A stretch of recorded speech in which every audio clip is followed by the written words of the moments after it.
Hello everyone and welcome to Blue Tengu's live game development show where we show everything that goes into making a game from concept to completion. If you've ever wanted to make a game, we hope this will help lower the barrier to entry, maybe give you the nudge needed to try it yourself. Even if you don't want to make a game, we hope you'll find some value in what we're doing here, at least entertainment value, right? All of the information about where you can find us is in the Twitch info down below, or on our YouTube profile for those of you catching us later. But just in case, we're at www.bluetengu.com. Tengu on Twitter, facebook.com Blue Tengu Studio, youtube.com Blue Tengu Studio for those of you watching the live stream with me now, and Twitch TV Blue Tengu for those of you watching us on YouTube who might want to catch the stream later. If you missed any episodes, you can always catch them over at YouTube, but you shouldn't have any trouble following along, even if you haven't seen them before. For those of you who haven't seen the show on Twitch or YouTube before, my name's Eric. I'm a game designer living over here in Japan who's trying to show you everything that goes into making a game for 2 hours a week. Plus change, including all the ums and ahs and awkward debugging moments which cause that plus change. The reason I'm showing it all as opposed to making the game first and scripting out a rehearsed tutorial is because I do want to lower that barrier, and I think watching me struggle helps you realize that if you struggle, it's nothing unique to your situation. Thank you to everyone who dropped by last week, and thank you already to Cirrus for dropping by and saying hello. For those of you here with me on Twitch, feel free to drop suggestions or ask me questions at any time. May not be able to answer them right away because I am working, but I'll try to get to them. And if I can't, please send me a private message here or leave a comment on our site or YouTube video. You can also send a mail to eric@bluetengu.com and I'll reply to that. I'll do my best to address it. If any of you are out there making something and you don't mind showing it off, send a link to your stuff. I'd love to see it. The links are allowed in the Twitch feed, so you can drop them right there if you want to. Anyway, at this time, every week for 2 hours, I come on to Twitch TV to work on the game Project Spaghetti, at least for Season 1, which is a top-down 2D cowboy shooter where the bullets fired bounce around the screen with a pinball mechanic. Last week, I finished off the game's controller support by adding a twin-stick shooting option, and also at Pandavit's suggestion, added something similar for the keyboard, where you could shoot and move in different directions, if you want to. So players could decide, whether they wanted to go with a more traditional face in a direction and shoot, with a button approach, or move with one stick and fire with another. Did run into a snag with getting the keyboard shooting to work in diagonals, but I got that fixed in overtime, and it's time to move on to starting supporting a new input device, the mouse. So let me jump over to Trello and show you what I did in overtime, and then I can show you where I'm at now. So let's see, jump to the desktop here. Everything should be okay. Yeah. Heading over here. So, before I get into episode 31 Cat and Mouse, which is this episode, let me show you what I did in overtime. First thing was fixing that diagonals problem. The problem was only using 4 keys to try and figure out the shooting wasn't working too well because the shoot has a charge mechanic, which means if you hold the key down, you can charge the shot, and when you release it, you fire off the shot. The problem with that is, even a microscopic, 1 millisecond, 1 frame difference between releasing the keys means that you're going to end up firing in like vertical or horizontal instead of diagonal. There's really no way around that. You could probably try to use alarms and stuff to get around it, but I think it's just never going to be exactly what the player wants. So what I did was, if you do want to do twin stick shooting on the keyboard, you just kind of have to do it on the numpad. So you can use 7, 9, 1, and 3 for diagonals. That's about all I can do with that. I think most people aren't going to be doing that, but it's there if you want to. And also added to the options menu here, all the sticks and keys for that extra twin stick shooting. Added all that to the menu. Keyboard map arrows to movement. Okay. This was something that I discovered in GameMaker. You can map keys to other keys, so I can have 2 keys do the same thing without having to add a bunch of code. Let's see if I have a comment in here about that. No. Okay, I just have a comment about what this task means. But there is a function to map keys, so I just figured, the arrow keys should just always be movement, so players can fall back on that if they forget what their keys were. The other thing was, only create a system object once after returning to the title. This was actually a pretty big task. I should probably shrink this window to make sure that you guys can see what I'm looking at. Only create a system object once after returning to the title. This was causing a couple of problems. The main problem it was causing was the controller would stop being recognized once you return to the title. Like say you get a game over or you pause it and return to the title screen. That was because creating that system object was attached to the title room, I guess I should say. So when you return to that room, it just basically reruns the system, overwrites everything. Got rid of that by basically having a boot room. So that one you only go into once. That creates the system object, and then the title room just has the menu stuff. So I could go into more description on that, but if you do have questions about it, you can always ask me. The last thing was, after doing that, the boot screen caused the title screen to go black on return to title from the pause menu. That was because in the pause menu, the pause function deactivates every instance, and I was deleting the pause function and then jumping back to the title menu, which before wasn't a big deal because I was recreating that system object anyway, so the other one was just kind of deactivated and a new one got activated in its place and everything worked fine. But because I was no longer creating a new system object, I had to reactivate the old one. That fixed that. Just as well you didn't see that problem, I guess. So let's jump into what we're going to do today, which is getting mouse stuff in there. The main thing, I guess, is to get movement working on the mouse. I did look up a few things on how you might be able to go about doing that. I think I shouldn't have too much problem if I can wrap my head around it. I guess more the problem is going to be making it feel good in this game, but we'll see what we can do. First thing I have to do, obviously, is just create a mouse cursor so that the player knows what they're clicking on. And then after that, display an icon at the mouse click site. I did make a particle for that really quick that just kind of highlights it, so I should be able to just drop those in. And the last thing, which is the main task, is to actually have the player move to that direction. I was thinking of like pathfinding and stuff like that, using the same stuff that I was using for the enemies, but I just don't think the player is going to be satisfied with that because the pathfinding is a little sketchy at times. And I think you have to be somewhat precise with this because you're dodging bullets and everything else. You want to kind of know where you're going to be going. So I'm going to try to use something in GameMaker, which is, let's see if I can remember what it's called, but move to a location avoiding objects along the way. There's a function to do that. The reason pathfinding is better in some ways than that is because if you only have, let me show you guys, if you only have like one thing in the way, like this is your player or your character, and you're trying to get here. If you only have one thing in the way, it's not a big deal because you get to here, the function probably figures, all right, the closest way around this is this.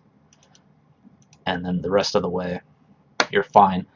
But you do want to use pathfinding because if you end up in a situation like this, I suppose, where you have a bunch of obstacles in the way,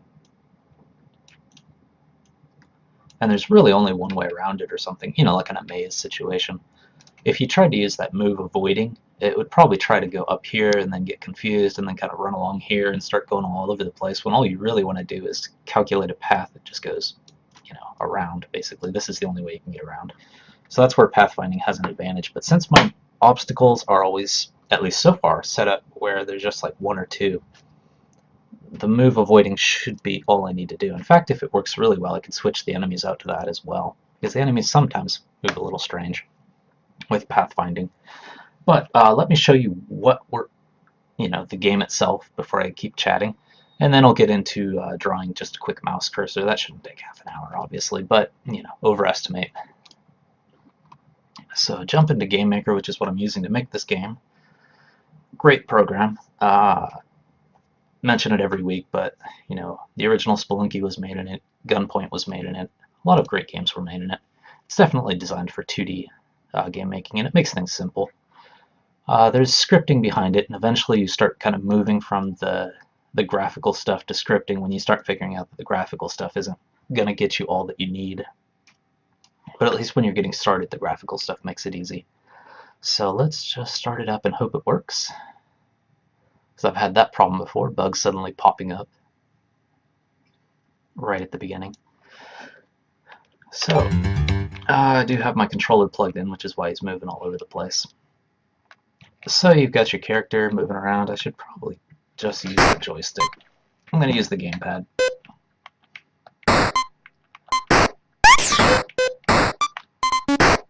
I have twin stick shooting set up so I can fire in a different direction.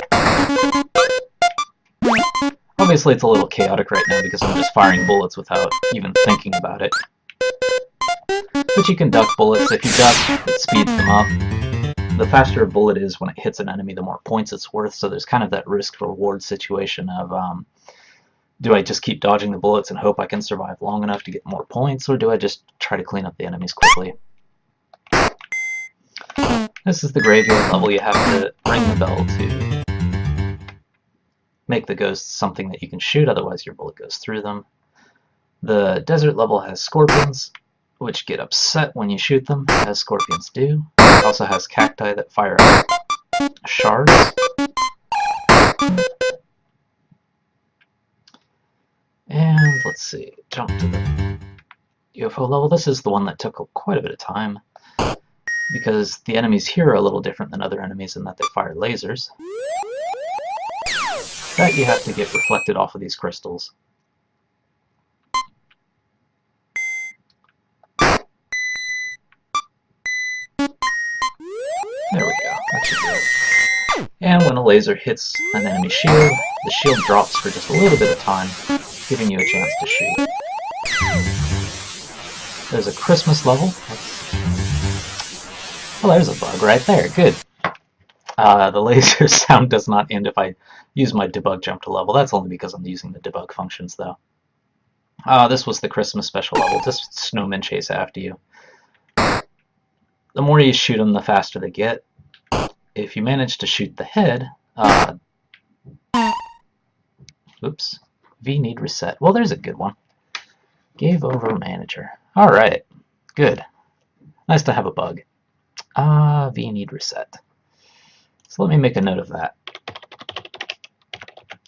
In fact, let me just copy this out. I like bugs because it gives me something to do. So there's no V need reset, vertical need reset. That's probably because it's being set within an if statement or something and it's just not showing up properly. But that's the game. I'm not going to worry about the game over thing yet. I'm just going to worry about the mouse thing. I'll keep this for later. If it pops up again, then I'll just maybe think about dealing with it there. Okay. So, first up on that list is to do a mouse cursor. So let's just do that really quick. It's probably going to be something similar to the icons in terms of size. It's got to be a little bit bigger.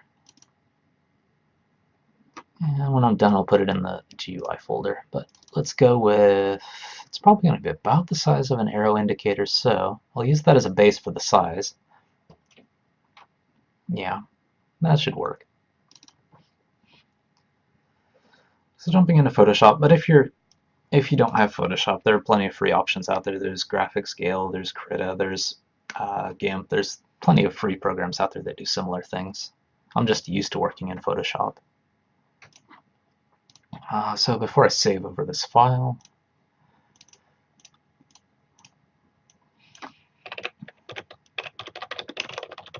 mouse pointer, and there's probably going to be several pointers, I guess I should prepare just in case. Don't need all these extra layers. I'll just keep one so I have the size. And let's see, the basic one, oh yeah, one other thing I should mention is that because I'm trying to do the game in a Commodore 64 palette, I always limit myself to these colors. So I always have to bring them into Photoshop here. Probably the one color that's going to work against every background obviously is black, but let's see, would red work? Red's a little too attention grabbing. Let's start with gray and see how it looks. So I need a new layer. Yep, okay. Let's keep it simple. Maybe I can even get away with this. Yeah, okay.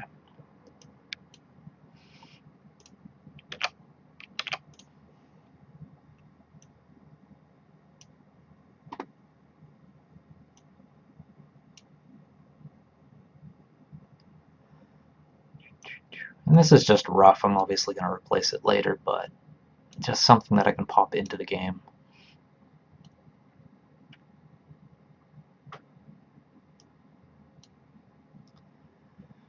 Let's go with this. Keep it simple. And it's obviously unbalanced, so let's fix that, at least. In fact, that's probably just too big. Let's bring it in a little bit. May have to bring it in a little bit more. And I think it's still unbalanced here. Let's get this side balanced up. Okay, well that should be at least enough for now. Very simple. Yep. Just want to get the PNG from that.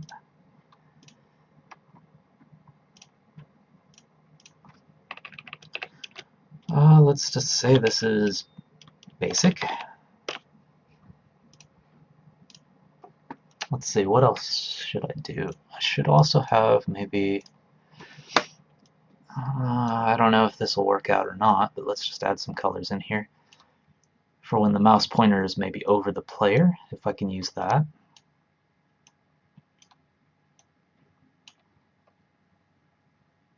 I should have put that on a new layer. Okay, I'm being stupid.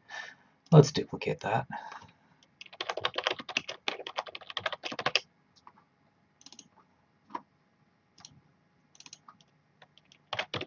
Basic pointer, player pointer. Okay, let's clean up the basic pointer. Get rid of all that stuff that I just added.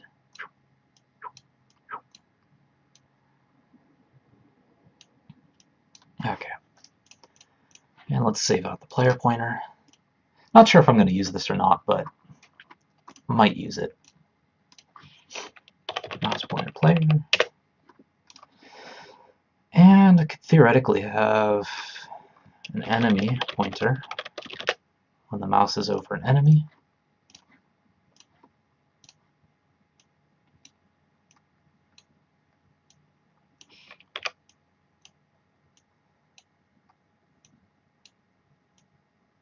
I have a really cheap mouse, so drawing is never fun with it. Mouse pointer enemy. By the way, it's really cold in Japan recently. It actually snowed quite a bit yesterday, which is always strange. How's the weather where you guys are? If any of you are living south of the equator, let me know how summer is. Okay, I think that should do it for my mouse pointers. That's all I can think that you would use. Yeah, that should get us started. Alright, let's drop that stuff into GameMaker really quick. Create a new sprite group. Sprite group mouse. Oops, I wanted to create a new group, not a new sprite.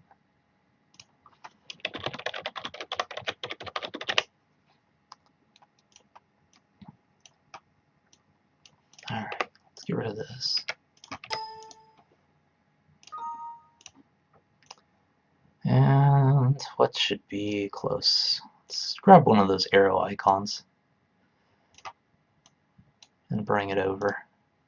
Duplicate, sprite, mouse, basic. Load in that thing that I just did. Graphics GUI. Mouse pointer basic. Centered. Alright, that's fine. There shouldn't be any really collision for it anyway, but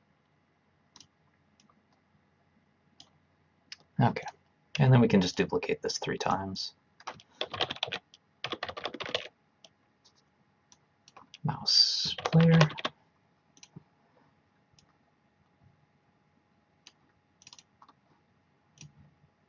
Maybe too tiny. We'll have to see if I have to double the size or not. My suspicion is that it's going to be a little tiny. Okay, Let's see, what else do I have to do? So I don't forget to do it. There's another task that I'm going to eventually need to do, which is hide the pointer when the mouse isn't being used.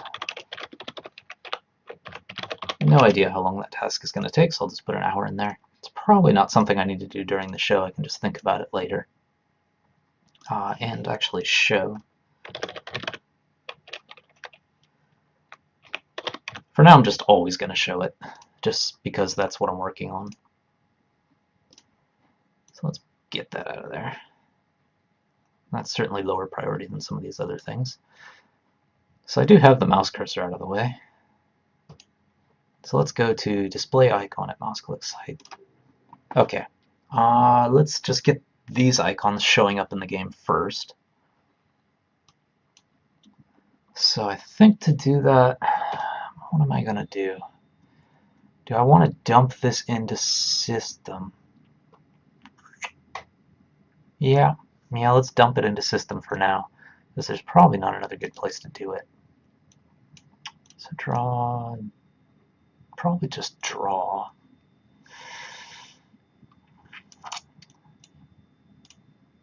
Yeah, it probably will just be draw. Now, can I get away with an if?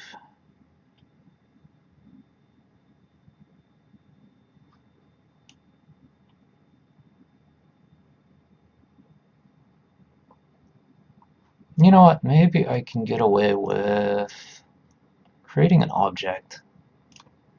Let's try it. Create an object called mouse pointer. This is probably the smarter way to do it anyway. Started off with the basic one first. No physics, persistent. Yeah, it doesn't need to be persistent.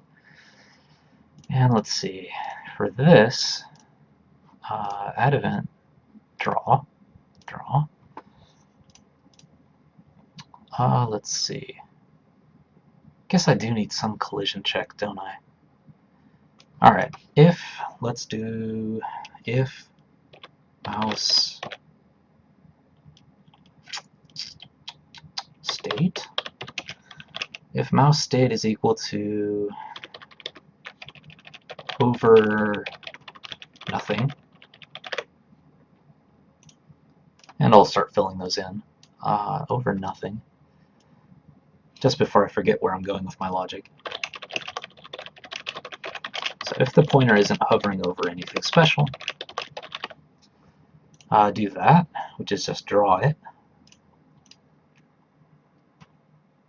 Draw self. Okay, that's not quite what I want. What I want to do is change the sprite out.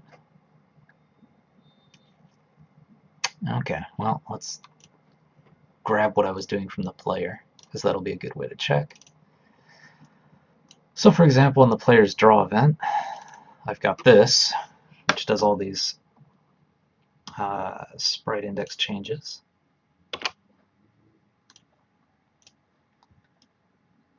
So sprite index is the thing I need to change for the mouse. Hopefully I can just treat it like a variable. I'm sure I can. Sprite index is equal to, what did I call it, mouse basic? SPR mouse basic, so change to the basic mouse pointer sprite if it's not hovering over anything. Otherwise, if mouse state equals over player,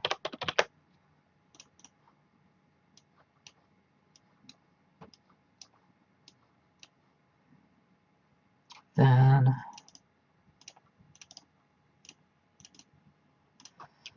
do that. And actually, let's see, else. I should probably just make the basic mouse pointer the default case, rather than checking if it's over nothing.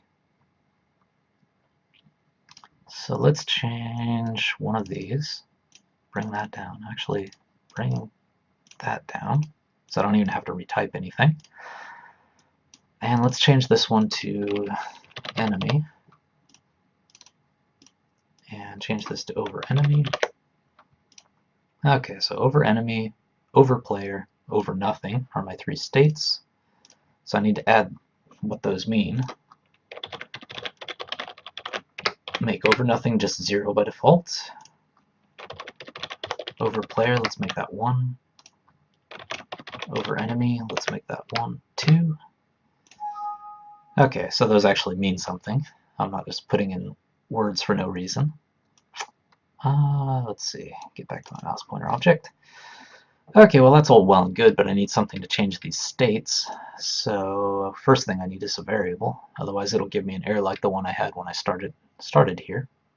So create, when this thing's first created, I need something called mouse state, and I want its default to be over nothing. I could just leave it at 0, but just in case. And so I remember what this does later.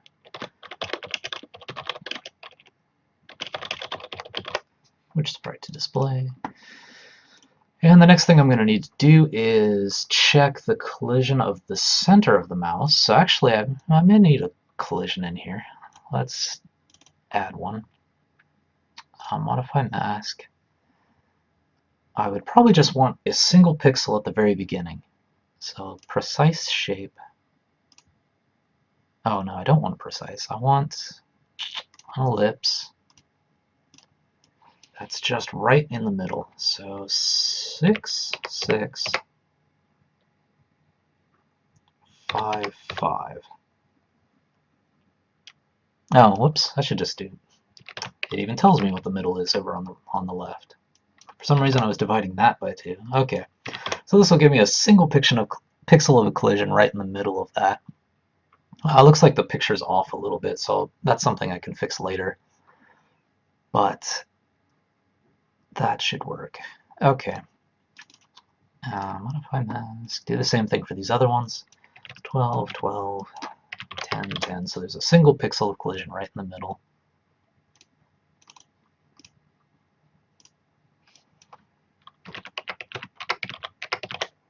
12, 12, 10, 10. And actually, since it is just a pixel, it doesn't really matter which of these I use, so I'll just go with rectangle for all of them, just to keep it consistent. So now, it should recognize when it's running into things. So if it collides with the player, then I should change that state. Let's see, mouse state over player. Let's see, whoops, don't want to delete anything. Same with enemy.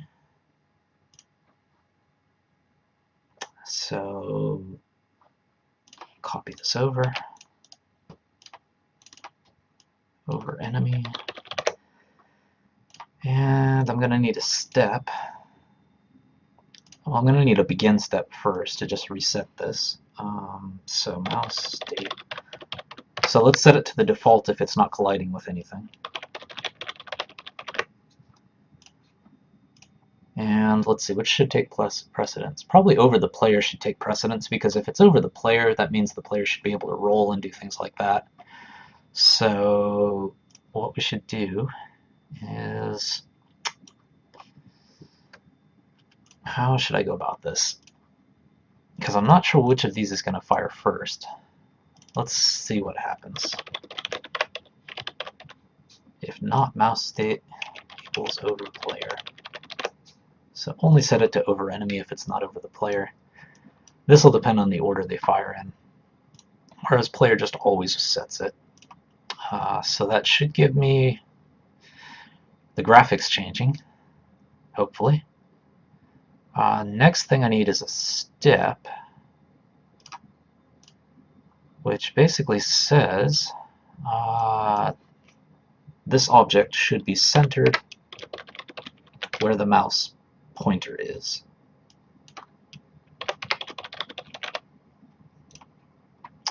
And let's add this mouse pointer somewhere.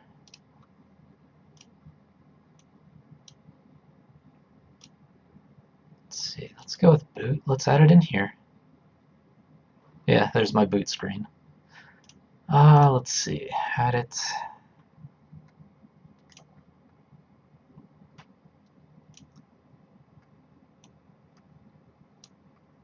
What is going on? That is weird. Okay, there we go. I'll just put it in the middle for now. Obviously later on I'm going to want to hide and unhide that. Based on whether you're in a menu or whether you're in the game itself. That could be enough to make it show up. Let's see what happens. Might show up.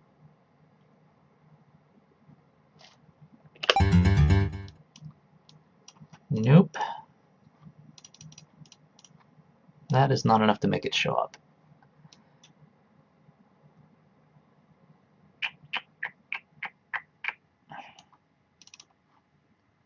It is visible.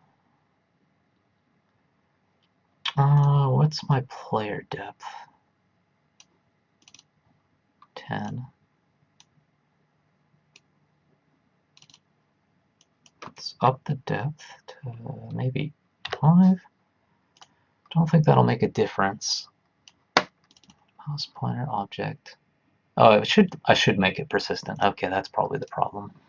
So if I don't make it persistent, it's not going to stay there when it changes to another room.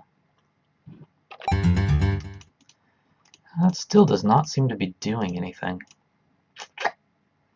Interesting. Very interesting. Why is that not existing? Let's pull it out of there for now. Let's bring it into title. Mouse pointer.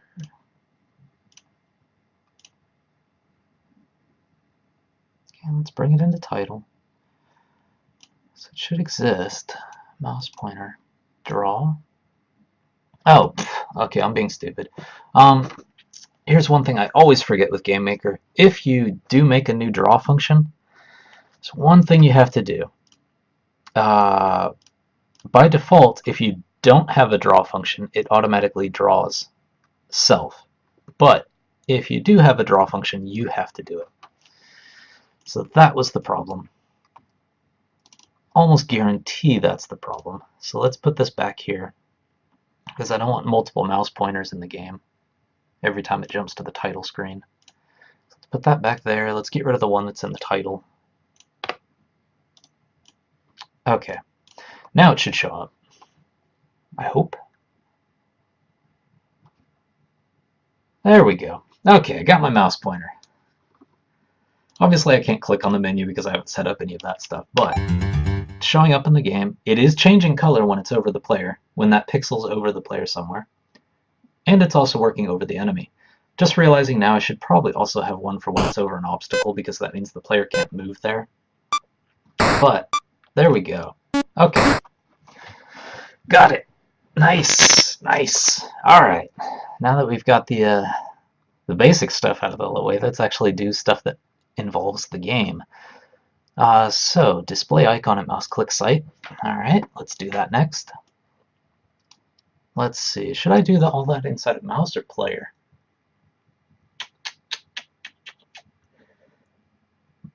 What would be the right place to do that? Because eventually I'm going to need the mouse to interact with both the player and the menus.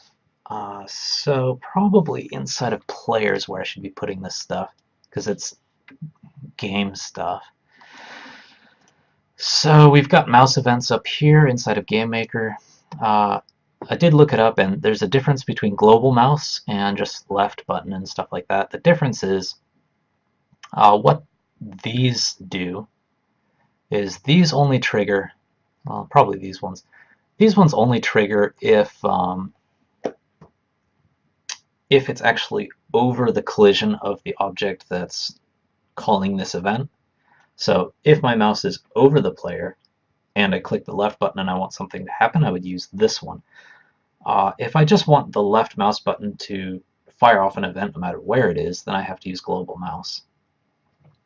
So let's see. Let's start with global mouse, and let's see what I've got up here for effects. Scripts, particle groups. So I added these two effects, click red, click blue. I think blue's for movement, red's for shooting, and in this, I have an article up on bluetengu.com about what I was planning to do with the mouse stuff, but let's see, right? I think I want right mouse button to be move, so if you click RMB while the pointer's over here, the player starts moving there. But if you're aiming down here and you click left mouse button, want that to be shoot. And the last thing is if it's over the player, I want that to be dodge, so that's left mouse button as well. Movement should be the blue one, so the right mouse button should trigger that blue icon. The red one should be triggered by this. Okay, so global right should be blue. It'll make more sense when you see it. Player. So I do need to add that mouse event. Mouse global right button. Let's see. Execute script. So let's fire off particles first. So blue, if you're moving there. And let's see, for the mouse, the shoot, that should be another global mouse. So global mouse left should be red. Okay. Let's see, and I think I do have to do this. Mouse X, mouse Y, just to tell it where to fire those particles off. Mouse X, mouse Y, mouse Y. Okay, let's see if stuff actually shows up. And Sierra654 says, congrats on the mouse input, thank you. I'm glad that actually worked. I always forget that GameMaker caveat of, like, if you override the draw event, suddenly things change. Because GameMaker's trying to be friendly to you by saying, you know, you don't have to just manually put in this draw event for everything and say draw self for every sprite. It's trying to be helpful, but it knows that if you're overriding that, you probably want to do your own thing, so it stops drawing it. Forget that every single time. Okay, so when I click with the left button, it sends off this little particle thing here, which will eventually mean shoot towards that. Well aimed. I need to unplug my controller here. The controller is causing problems because I'm using it with the keyboard. The other thing is right mouse button. Okay, good. So I've already proved that it's doing something different with left and right mouse button. Let's see, what else do I need to do? I guess when it's over the player, I need to do something for that too. So mouse, left button. So when it's over the player and you hit the left button,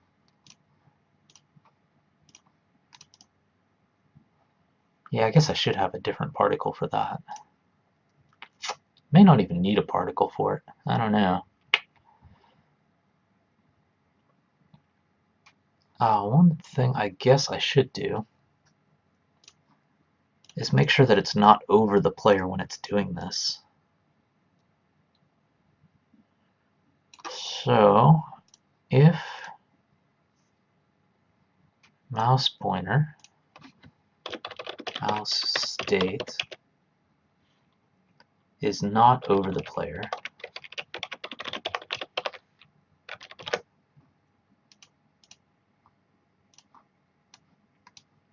then do this stuff.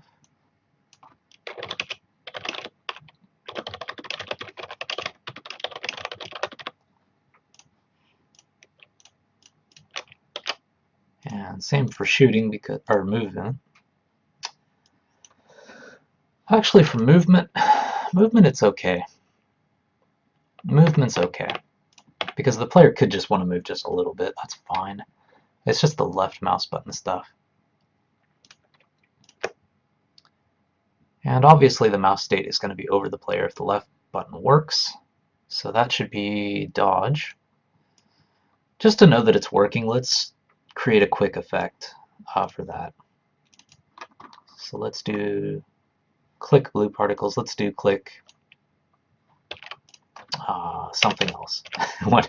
What color can I use from my Commodore 64 palette here?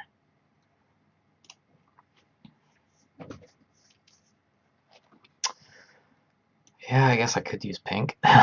Let's see. Use white, black. What's a good one? Just to know that you're able to dodge when he clicks.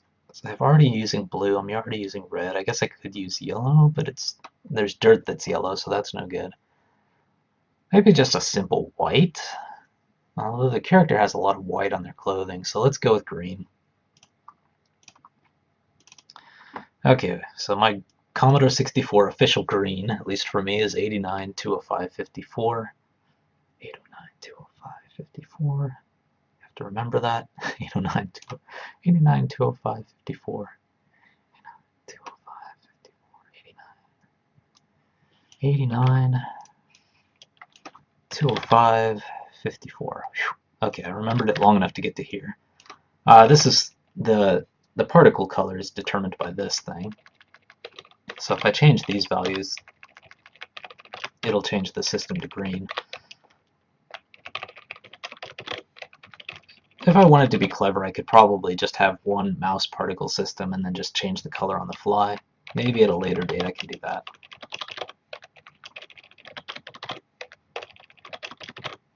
But for now I'm keeping it simple. So it might be a little wasteful, but there's 3 particle systems where the only difference is the color.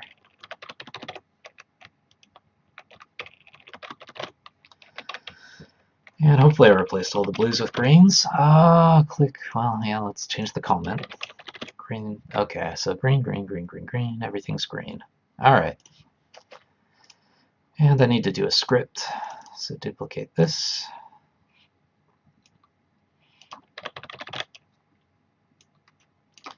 That. Change the emitter.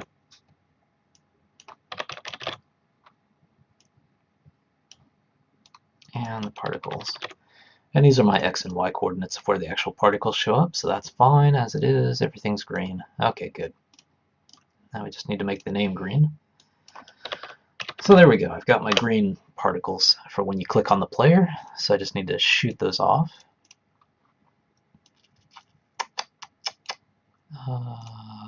Okay, since I didn't put anything into left mouse button, it conveniently disappeared it on me. So here we go. Let's fire off the script that does the green particles. And at mouse X, mouse Y. And let's make sure this is working before moving on, because I need to be able to differentiate those 3 clicks. Okay. So if it's over nothing, left click's red. If it's over the player, it's green. And red, it looks like. That's not quite what I want. Not quite what I want. Yeah, it's showing up a little red in there, isn't it? So it's probably just has to do with the state that it's evaluating things. Like, it's probably not getting that mouse state properly. Like in here, in global left button, it's probably not figuring out that this mouse state is over player. So it's just firing off both particles. But let's see, what should we do about that? It's not so much the visuals that concern me, it's just the fact that the player might try to do 2 things at the same time when they're clicked on, and I don't want that.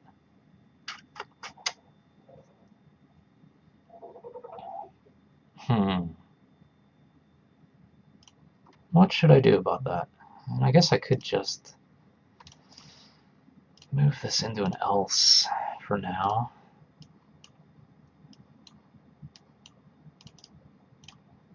Because it should mean the same thing. If mouse state, let me make sure that's what I'm calling my variable. I'm sure it would give me an error if that wasn't it. Mouse state, yeah, that's fine.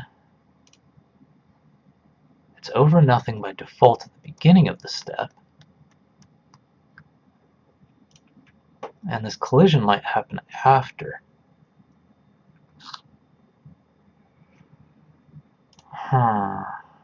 Interesting. Yeah, and there's no leave collision thing, so... It's interesting, because I'm guessing what's happening is between this step and this collision is when it's getting the mouse state instead of player, so it's probably always seeing it as over nothing. So I may just have to do something else.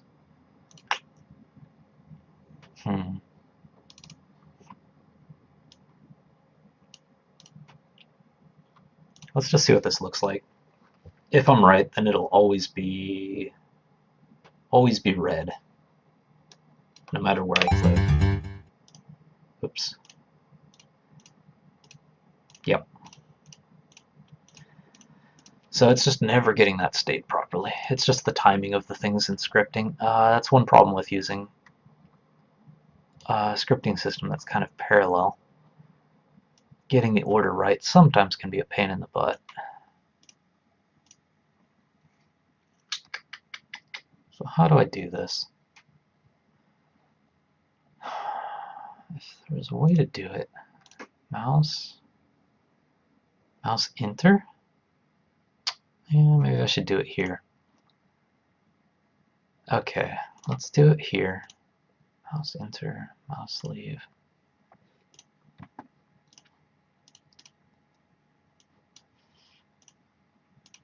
Maybe if I set those variables in here, it'll work out. Mouse state. So if it's over the player, over player. If it's not over the player, and I guess I don't really care, but let's just do over nothing for now.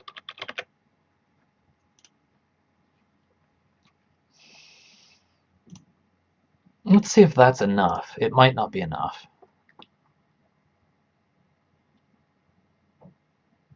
I think I may have to turn that stuff off. Yeah, okay, so I need to turn it off inside of the mouse object.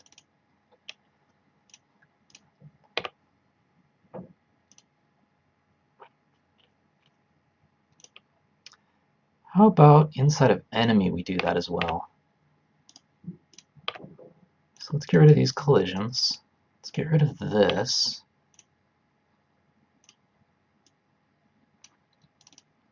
So inside of enemy we'll do a mouse thing 2, mouse enter, mouse leave, and I want to make sure that I give over player precedence. So if over player, mouse state, if it's not over the player, then set it to over enemy. Same for leave. If it's not over the player, then set it to over nothing. And I do need to do this for mouse, not just enemy.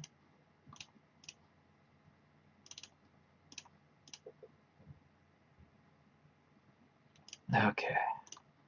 Let's make sure I did that right in player 2. Mouse enter. Yep. Mouse leave. Yep. Let's see how this goes.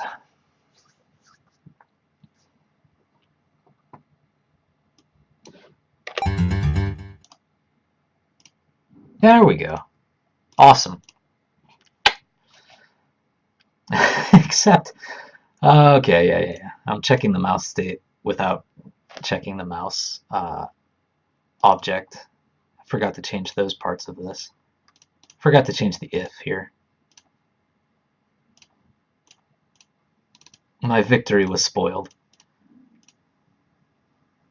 Okay, let's see if I can get back to my victory dance without something crashing on me.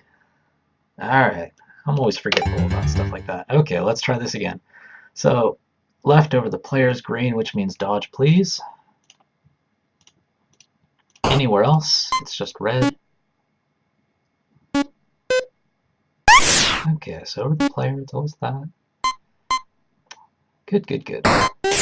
In fact, I may want to increase the size of that mouse pointer to more than a pixel because sometimes it's not quite over the enemy that you expect it to be. So that's one thing I'll change, but it's working. Okay, so now I've got my 3 different click states. You're either right-clicking somewhere, which means you want to move there, or you're right-clicking somewhere, which means you want to move there. You're left-clicking over an enemy, or you're left-clicking over something not yourself, which means you want to shoot towards there. Or you're left-clicking on yourself, which means you want to dodge. So I got those states working. Let's get the collision a little bigger here. Let's go with, let's see, -3 + 3, so 9, 15, 7, 13. Make that a little chunkier. In fact, should I fix those graphics at some point? Yeah, I need to remember to fix that, because I will forget.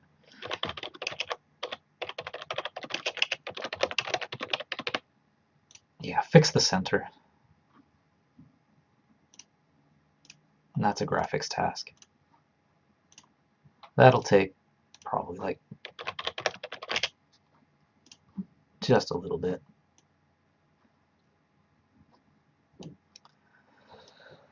Okay. So display icon at mouse click site, that is working. Apparently Trello is not catching up to me, so I'll just drop it there, fine. Maybe I can shift this up. Okay. So the last thing is to actually get the mouse click to make the player move to a location. That's going to be trickier. Let me change these collisions before I forget. So 9, 15, 7, 13. 9, 15, 7, 13.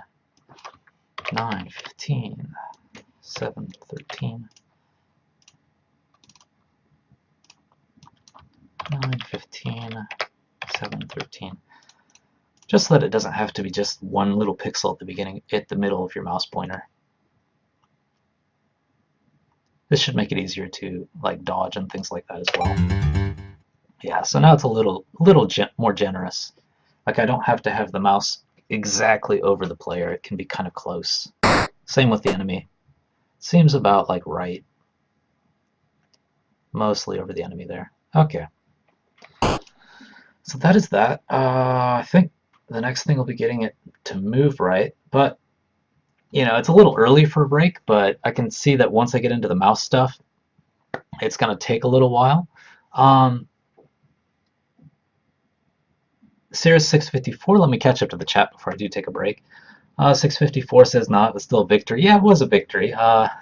Cut short, but it was a victory. It's like I don't know, it's like the Game of Thrones wedding party or something. It started out nice, but bad things happened.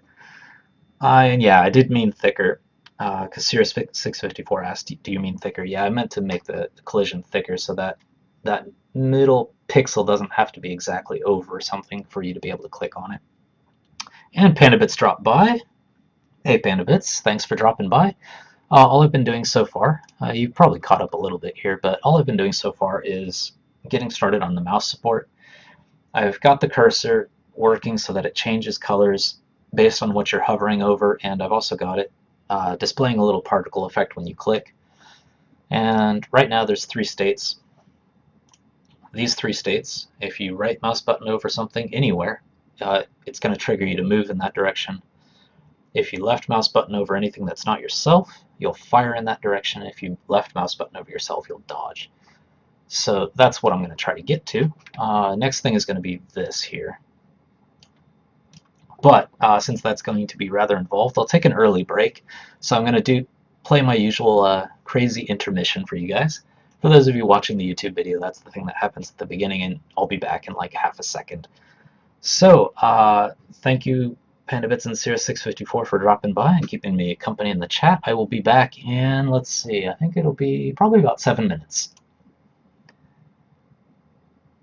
Let's see, there we go. Let me drop that off. Actually, let me drop this off. And boom. Just to make it a little more official. Okay, I'll be right back. Thank you for waiting while I took that quick break. For those of you who didn't catch the intro, this is Blue Tengu's live game development show, where we show everything that goes into making a game from concept to completion. All of the information about where you can find us is in the Twitch info down below, or in our YouTube profile for those of you catching us later on YouTube. But just in case, www.bluetengu.com, btengu on Twitter, facebook.com Blue Tengu Studio, youtube.com Blue Tengu Studio, and Twitch TV Blue Tengu for those of you catching this on YouTube. If you want to join the live show, I will talk about the schedule at the very end of the episode. But the game we're making right now is Project Spaghetti, which is a top-down 2D cowboy shooter where the bullets fired bounce around the screen with a pinball mechanic. And where I was last time, jump to the desktop, bring it up. I'm working on mouse pointers and things like that today, because today the next step will be to get the player actually moving. So right now you can click to say shoot and click to move, but obviously none of those things are actually happening yet, which is the next step. First thing is going to be movement. So to go about movement, looked up a few things. One thing that seems to be the way to go is to actually create an object at the click site where the player starts moving towards that object. That way, even if you move your mouse pointer somewhere else, the last place you clicked is still where the player is heading towards. That seems to be the smart way to go about it. Also have to just make sure that these objects there's not multiple of them. So you always delete old objects before you create the new one, so that there's always only one place the player is going to be moving towards. And that should, whoops, let's keep that. Keep that in case I need it. That should get us going. One thing I did forget is in player, on all these like mouse listening things that I've got going, what I have right now is left button, right button. I actually need to change that. Let's see, change event. Hopefully it lets me do this. What I need is pressed. So left mouse button pressed. Global right mouse button pressed. Right pressed. Okay. And the reason I need that is because the difference between just left mouse button and pressed is left mouse button goes through those whatever's listed here as long as the mouse button's being held down, which means it's going to constantly fire off those particles, constantly make like, new move objects and stuff like that, and that's just kind of wasteful, plus it looks bad. So I just need pressed, which means when you first click it, it goes into here once until you release and click again. And that's what I need. So the next thing is to actually have an object for the player to move towards. So, I guess I should put that in system. System? Yeah, let's put it in system. It's kind of weird because it is in the game, but maybe I'll use it later for menus and stuff like that too. Before I go any further, actually, since PandaBits is here, I hope you're feeling better. You were pretty under the weather last week. I hope the weather picked up for you and you feel a little better this week. Thanks for dropping by last week, even when you were sick, though. Let's see, project. So let's mouse drop. Let's call it a mouse drop. maybe that'll be enough for me. Probably do need a sprite for this, actually. There's a reason I might need a sprite for it. So let's see, let's do mouse. Yeah, let's put it in here. Create sprite. Mouse drop. And let's see what I can do. 32, 32. Might be a little big, but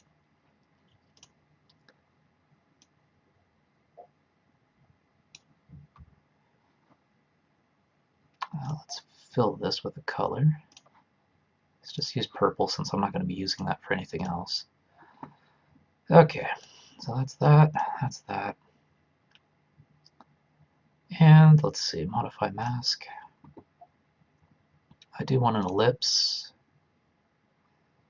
Manual, so 32, 32. Let's go 8. Well, no, let's center it first. 16, 16. So let's see, 16, let's go 12, 20, 12, 20. Nah, that's too narrow. 8, 24, 8, 24. Okay. The visuals don't matter because I'm not going to turn the visuals on anyway. The reason I need this, where did I put it? So it's sprite, mouse, drop. The reason I need it is because I may need to do collision stuff.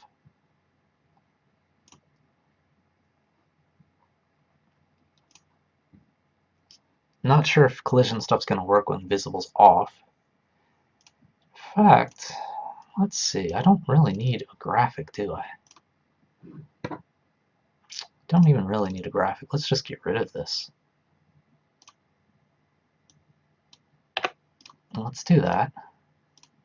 Let's just literally make it an empty graphic. Make sure that's still on. Okay. That way I can make it visible, and not have to worry about it. Mouse drop. There we go. Okay. So I can leave it visible. So collision events can occur if I need them. Let's see. First thing I guess I need to do is, if it's created, it needs to destroy any other instances of this object. If I can do that. Other call object. I think I need a special script thing to do this. Let me take a look. Destroy all instances? Maybe something like that.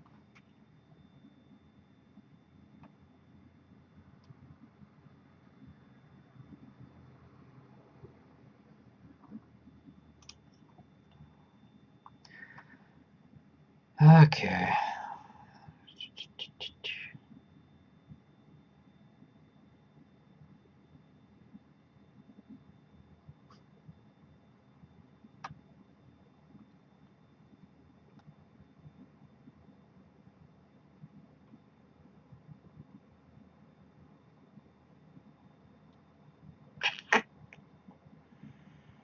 I don't know.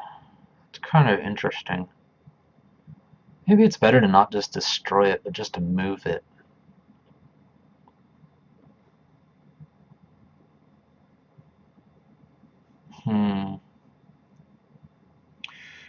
Yeah, that's kind of something I'll have to figure out. Let me try these. Kill object. Let me look this up. Kill object, game maker.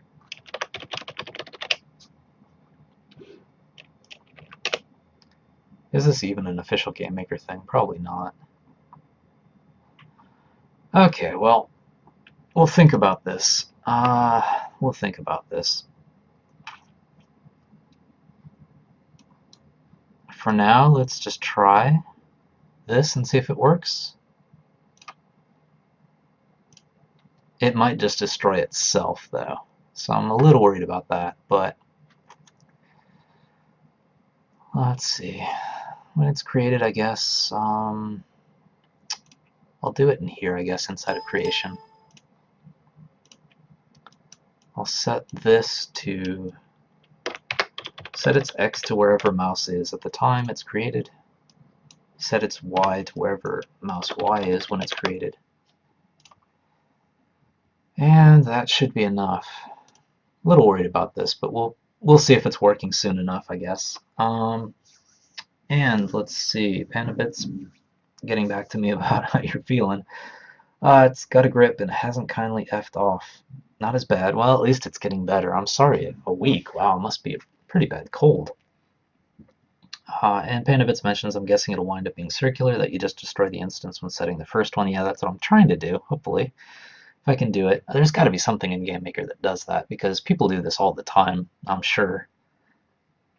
Yeah, so A is greater than B is greater than C is greater than D is greater than E is greater than F is greater than G, as opposed to just A. That comparison makes no sense. Well, explain it to me while I'm working on this, I guess. Let's see. All right. So I've got this mouse drop object. Next thing is to see if I can get the player moving towards that. And I did. Let's see, MP potential step. This is what I want to be doing. Take a step. Step size. So that's going to be determined by speed. And just check all false, because I only want to check for barrels and things like that. I don't want to go around enemies or anything. So, because that's the player's responsibility, right? If they don't want to run into an enemy and die, that should be their thing to click around the enemy, right? Okay, so that should be false. Step size should be the speed. X goal should be that mouse drop X and Y. So that should give me what I need. Let's see, step. So I guess the first thing I need to do is put that into step, input controller.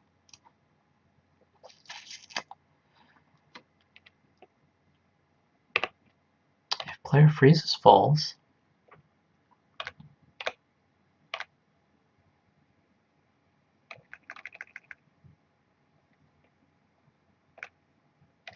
okay, let's put the mouse stuff at the top. PL mouse move. I guess we should create something for this.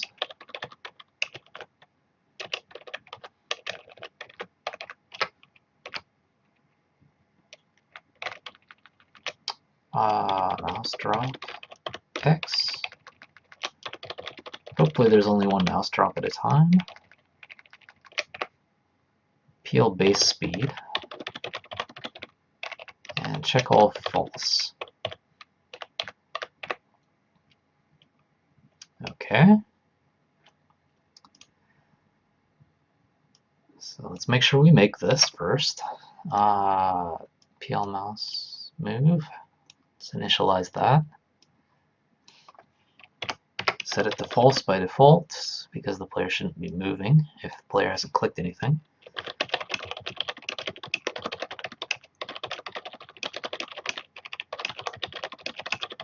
I'm going to have to be very careful about this variable. And let's see, I think I have stuff inside of room start as well.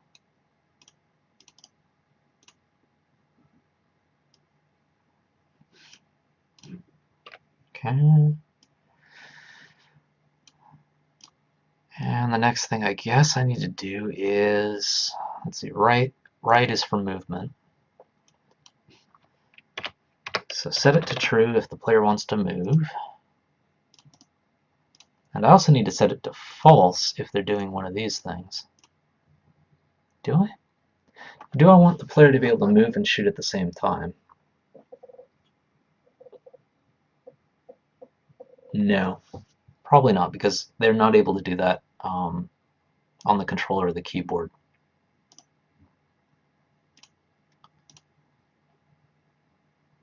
Mouse isn't over. Either way, I guess. Well, let's bring this out. And that should do it for me. So if they click the left mouse button, they no longer want to move because they're either trying to shoot or dodge, in which case those functions will take priority. What else? If they reach their destination, I guess they no longer want to move. That's something else. So let's add a collision event for that. See, that's why I needed that collision. System, mouse drop. If they collide with mouse drop, then they no longer want to move. So that mouse drop is no longer useful. Should probably also destroy the mouse drop when that happens, because it's not necessary anymore. Okay, let's see, is that enough? And then I need step. I guess I need to actually do the movement stuff. MP potential step. I don't know, it might be enough. It might be enough. Let's see what happens. That'd be awesome if that was enough to get my cowboy moving, but I somehow doubt it. Things are never that simple. Alright, start. There we go. Unable to find any instance for object. Yeah, because it's probably destroying itself.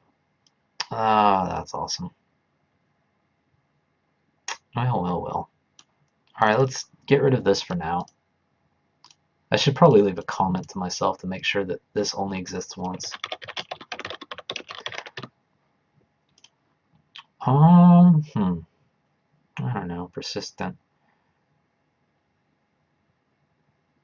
Just wondering if I should create it and then just update this X and Y if there's a click. Might be the smarter way to do it, I don't know. I kind of prefer the clean method of just getting rid of the object if I can, but unable to find any instance for object. Okay. Potential step. Interesting. Interesting. It's not finding this mouse drop.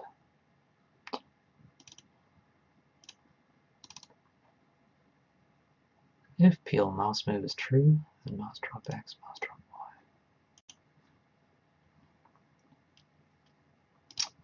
Guess it's not going to allow me to use the object. Find instance. Instance find. Okay, well there we go.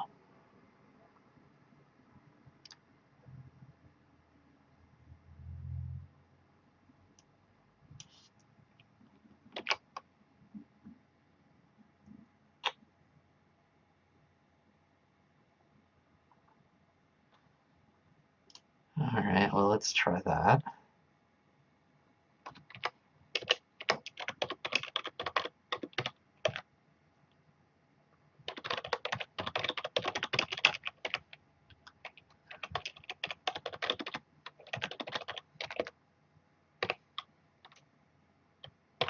Is it start at 0? Yes, okay, it starts at 0. And this may not even solve my problem, but we'll see.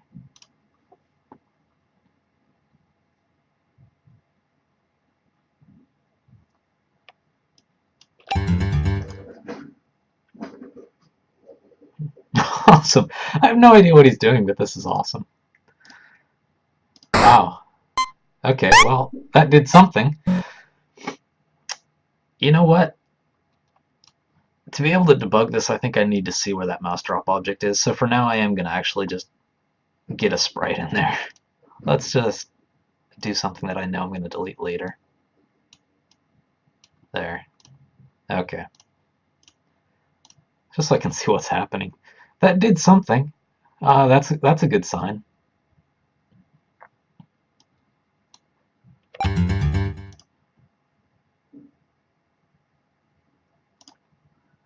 Interesting. It's not actually drawing that anywhere. Interesting. Mouse drop. Yeah, there should be an X. When it reaches its destination, it deletes it. That's fine. Guess we could try not deleting it. See what that does. So that was in the collision with the mouse drop. Let's not do that. I don't think it's ever reaching it though, because otherwise it would stop moving, and the character is just moving around in a circle, so that's not quite it. Yeah, as far as I can tell, it's not appearing, so I'll bet what's going on is because the player's trying to get up here. That's what I'm sure is going on. The player's probably trying to get up here, which is 0, 0. So whenever I create that thing, it's creating it at 0, 0, probably. I should probably show a debug message. That might be the way to go about it. Let's just do quick and dirty debug message. Debug message with the X and Y coordinates.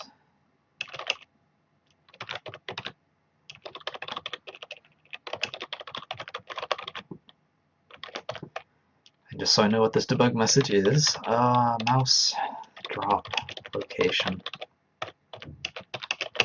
Okay. So that'll just show me a huge stream of messages if it's working, of course. I imagine it's going to be 0, 0 because that seems to be where the player is trying to get to. And obviously they can never get there. No. Huh. That is very odd. That is extremely odd. Because there's not even any debug messages showing up. So this mouse drop isn't being created. Is that my problem? Did I forget to do that? I think I forgot to do that. Okay. Forgot to even make the mouse drop. Okay, well, that's the problem. Alright, mouse drop. That would do it. That might also have caused that problem where it couldn't find the instance. So, let's see. System, mouse drop. Should create it at mouse X, mouse Y.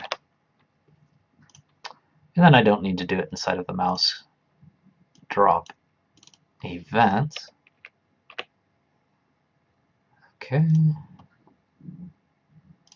Might be able to get rid of other objects. Destroy instance. I don't know. Let's see what this does again. If it works, great. If it doesn't, then I'll just have to figure out another way around it. We'll see what happens.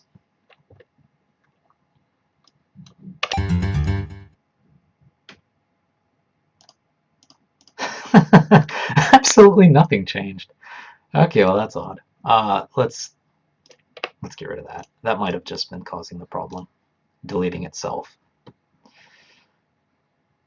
Undid all of my valuable work by destroying the thing I was creating. There we go. Okay, so now you can see why I was trying to destroy it. You can just keep creating these forever. So it needs to destroy all of the other ones. I guess instead of just using the trash can, I'm going to have to use some scripting. Okay.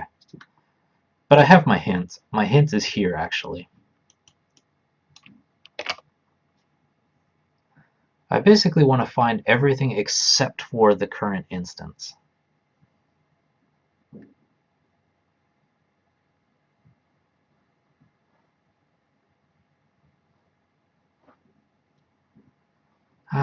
Instances are sorted in an arbitrary manner, so I can't depend on anything.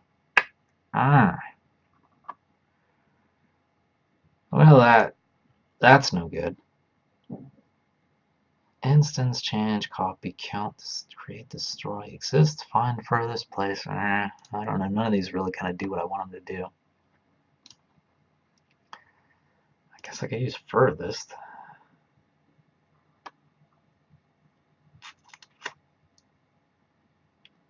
Or I could just check to make sure that the current instance ID is not the one it's trying to destroy. I guess we could do that. So it'll be kind of like this example here. Yep, instance count.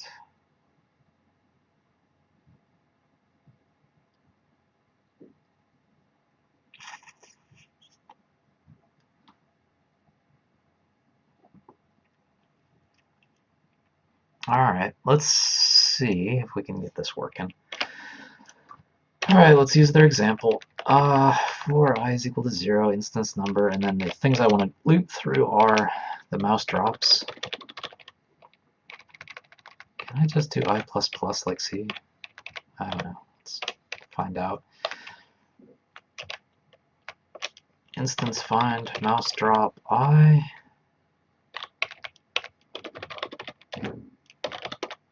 Let's say mouse drop instance here. Let's put it up here. Mouse drop instance. Okay. Now we do the check. If mouse drop instance ID is not equal to the current ID, then mouse drop instance destroy.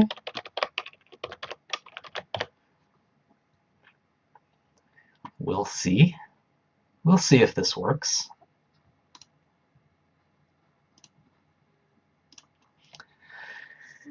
Fingers crossed. Okay. Line 10. Variable name expected. What am I missing? Alright, let's just do plus equals 1. Just in case. If not, ID is equal ID. Destroy 4i. I don't know. Maybe that was it. Maybe my trying to change it to C++ style I++ was causing the problem. I don't know. No, that wasn't it. Malformed assignment statement. Line 9.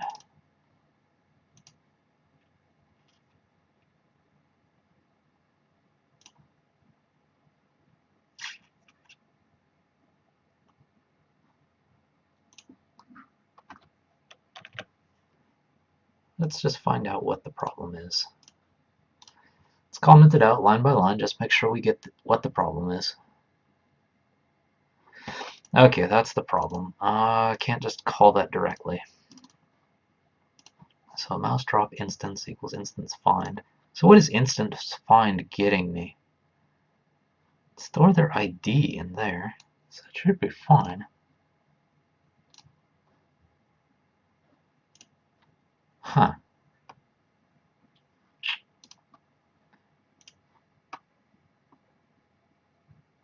Oh, okay, I have to use the with. Alright, I can't do that.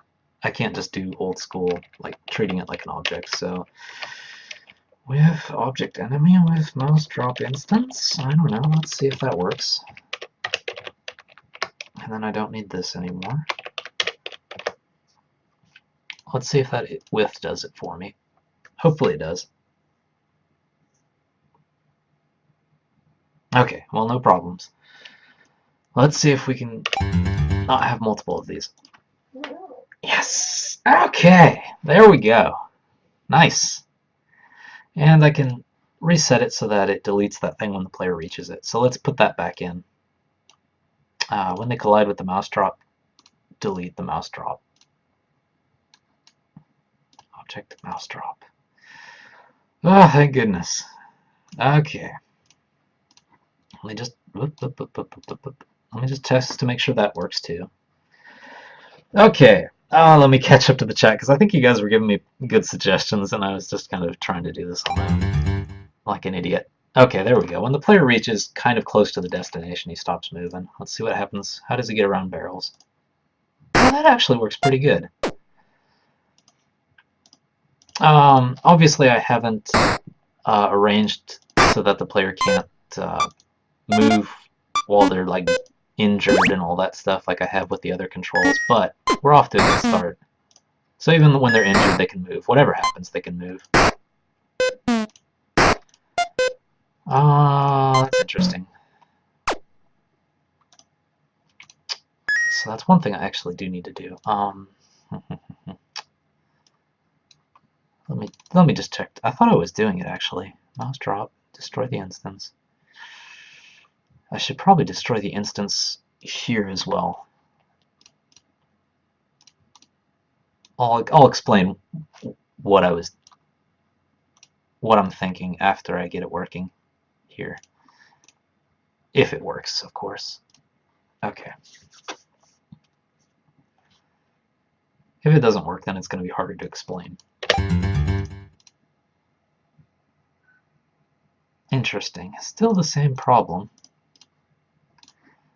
Still the same problem. What's going on is when I right click to start the player moving, that sets that mouse move whatever state to true, which is fine. But if I click something, or if I click the left mouse button, which is in the future to shoot, in the meantime, that object disappears, but the player is still trying to move towards something. So I need to get that fixed, but let me catch up to the chat first. I don't want to leave you guys alone too long here. You know, I say at the beginning of the show, you know, I am working, so sometimes it takes me a while to catch up to the chat, but here we go. All right. So Panda Bits, like you set the object, it gets the XY, and then it just destroys itself. Yeah, exactly. That's what I was trying to do. Wasn't having much success because I guess when you use the trash can destroy the object, it destroys all the objects, including the one that just called that trash can. So I had to do that extra bit of scripting to get around that. And try clicking in another direction, see if it is a directional thing or if it always does that. Yeah, it looks like it always does that. Maybe, and then Cirrus says, looks like it's going through the same pattern. Maybe the character starts out at the middle of the screen, but maybe you have something in there when it automatically moves to that point of the screen. Solved. Okay. Going back through it. All right. So that's that. Panabits, that shake of the head. Yeah, I shake my head a lot when I get into bad debugging situations. Yep.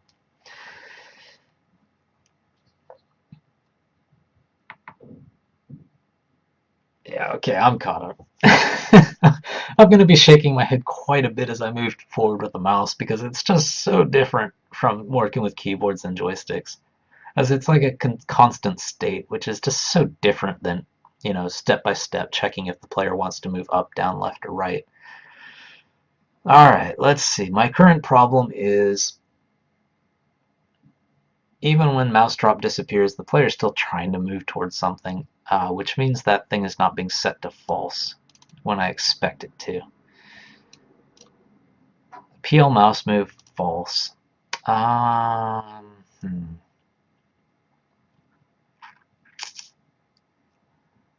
That's fine. When they run in, well, the player was doing that okay. When the player does run into that mouse collision, the player was stopping, so that's okay.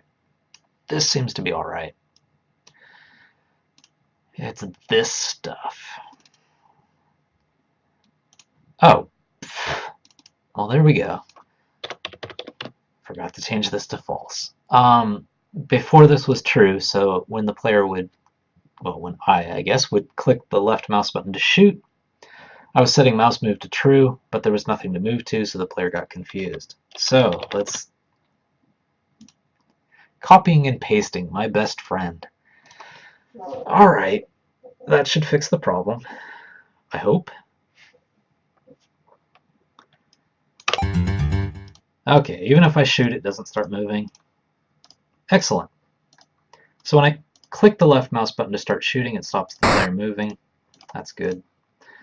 I should probably also start adding that stuff to stop the player moving when they're shot. So let's see, where am I doing that? If currently dodging, stop moving. So I could probably just add those variables in here. Mouse move false. So if currently dodging, stop moving, this works for the keyboard and joystick, but it doesn't yet work for the mouse, so I need to do this.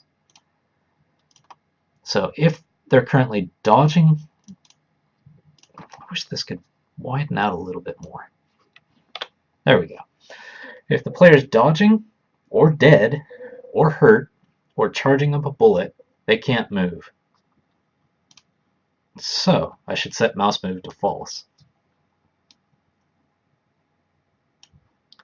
Let's see if that's actually enough to do what I need it to do. So I need to get myself hit by a bullet. I guess I could use my own. But let's get an enemy to shoot at me.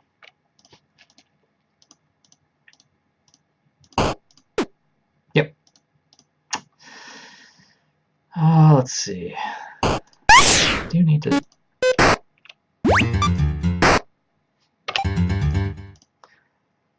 Do you need to test if the player's dodged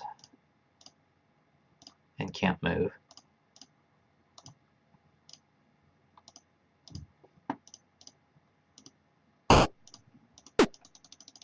Yeah, he can still move a step. Because that's happening before the movement stuff.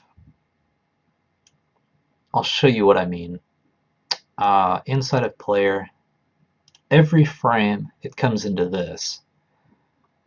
Setting mouse move to false happens after all this movement stuff. It works fine for the keyboard and the joystick because they're setting move speed. That's fine. But this MP potential step actually makes the player move. So what happens if I just keep clicking the mouse is, or at least for that frame, It'll come in here, try to take a step towards that mouse instance, and it will succeed, but then this mouse move is set to false right after that. So they only get one step towards the destination, but you can, kind of wail on that button to kind of, even if you're a corpse, you can kind of click towards something and move out of the way, which is no good. So this probably needs to come after. Don't really like separating all of this stuff though. So maybe I shouldn't be putting this in here.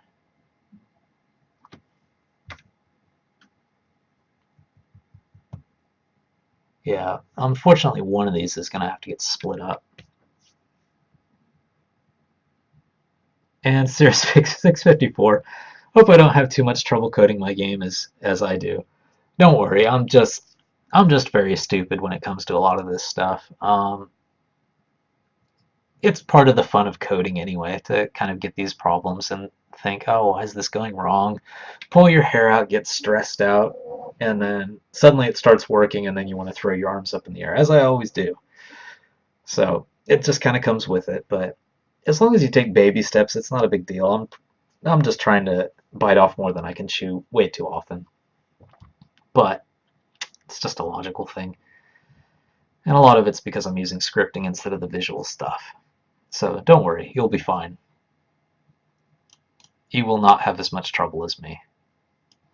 No one has as much trouble as me. Okay, let's see. Mouse move false. Alright, how do I go about this? I guess I should move the mouse stuff out. Maybe that's the best way to do it.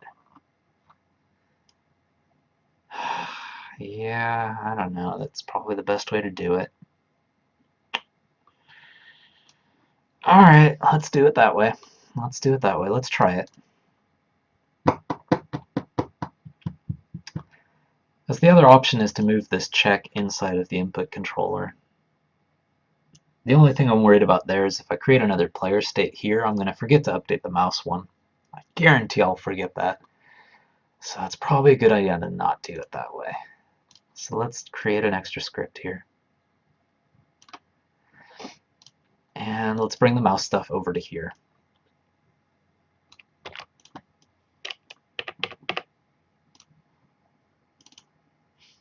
And let's call this mouse controller.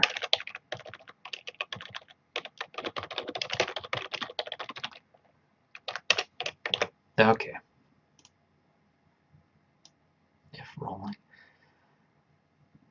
If accepting dodge input. Fail to move from back then. Okay.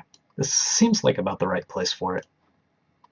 Let's see if that at least fixed my problem. We can hope. Now I just have to get someone to shoot me and make sure I can't move while I'm down on the ground. Awesome. So it was just an ordering issue. It was just that one frame that kind of got it going. Alright, good. So let's see. I guess I should get rid of that graphic. Well, I'll keep this graphic for now because it's kind of useful for debugging. It looks bad, but it's useful for debugging. So let's see. I do have the player moving to a location. Let me check my checklist in here. Pointer icon, set click, plus destination, player moving, hold to move. Hold to move. That's, oops, I don't want to check that. Okay. Because the player might want to hold to move. In fact, I'm sure they will. Because if they want to just kind of, do fine controlled movement, they're going to want to be able to do that, which means... What do I do? I guess if they're holding it down, I don't want to have those particles just constantly streaming out as they're holding down, do I? Let's just try it. Let's see what it looks like. So instead of pressed, I'm just going to use right. I'm sure this is going to be chaotic behind the scenes because it's constantly creating an object and deleting it over and over and over again. Let's see what happens.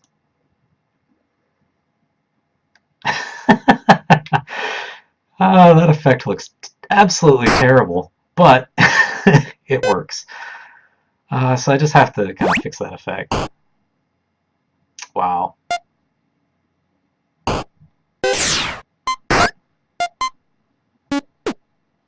Okay. Well, this is kind of hypnotic. The effect looks terrible, but the gameplay is right, so gameplay comes over look, so I'll keep the gameplay for now and figure out what I should do with the effect later. If you guys have ideas, let me know. Because the information that needs to be conveyed is, for example, if you click here, you want to know from that blue circle that that's where you're going. The problem with particles is that if you keep streaming them out, they just kind of overlap each other. I mean, I guess I could switch it to an icon, so instead of this, like, you know, pink X or whatever, it's actually something that looks good. Maybe that's the way to do it.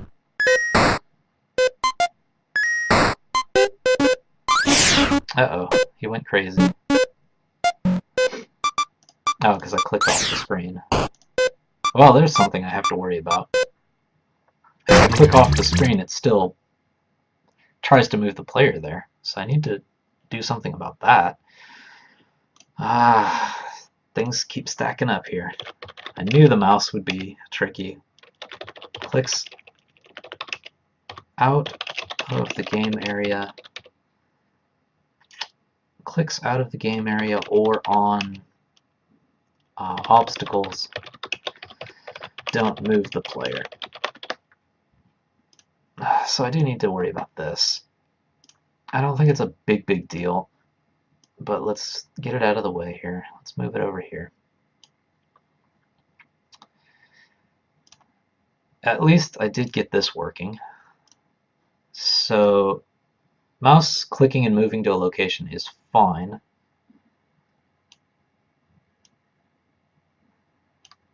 Do need to, let's see, what else do I need to do? I need to change that effect.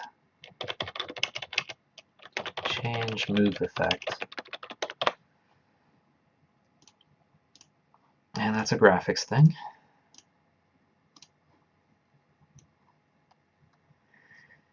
It may be the thing that's the best way to go about it is to have that effect only come up on the click, so the effect only happens when the player clicks, but there's an icon that shows where the player is going to move, like their destination, and just kind of use a combination of those two. In most cases, if you're just clicking to move, those two will kind of be the same, but if you are dragging it around, then the effect only happens in that first place. That might be the way to do it. Let's at least clean up the look by doing something like that. So, global. So I'm going to want both of those. Global right button, global right pressed. So the effect only happens on the pressed.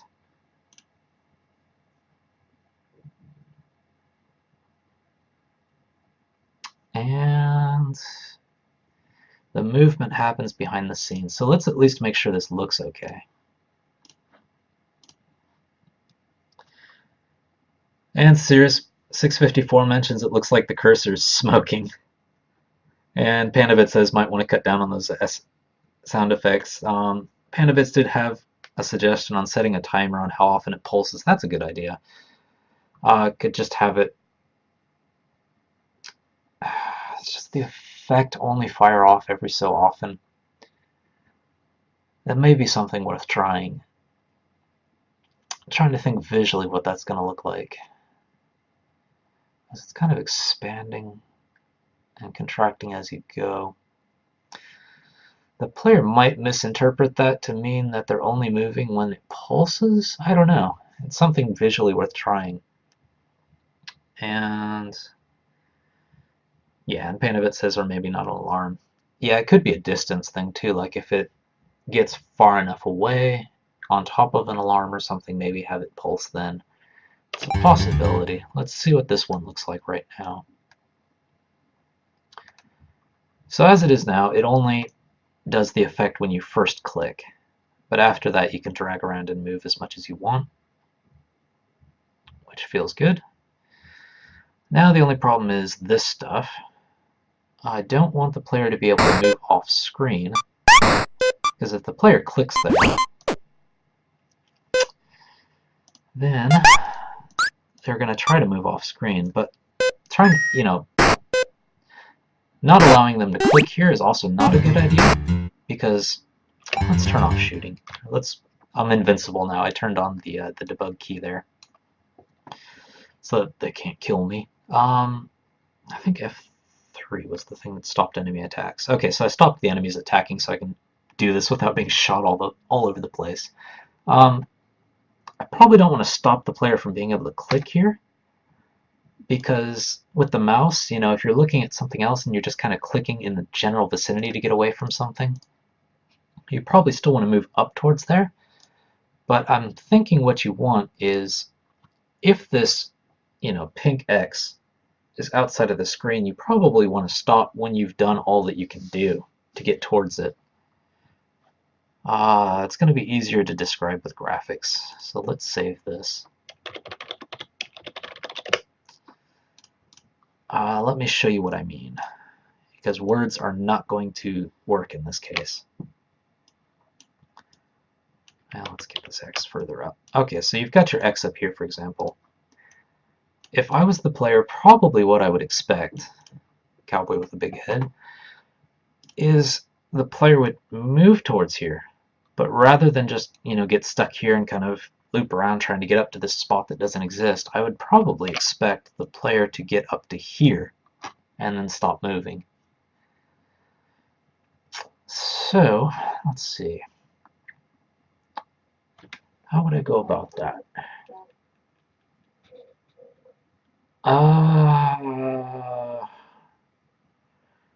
With the border, I think it's not going to be that tricky, because what I could do is have player collision. If the player collides with the border, turn that mouse movement off, that switch, and delete this. That'll work for the border.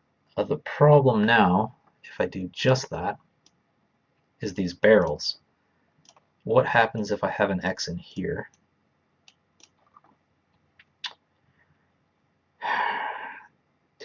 Because right now the MP potential step, I don't know, it'll depend on how MP potential step works. Because right now what I'm suspecting it'll do is every step you move this way, and it'll get to here, and it'll collide with this. That's fine if in this case, but say you have your thing on the other side of the barrel.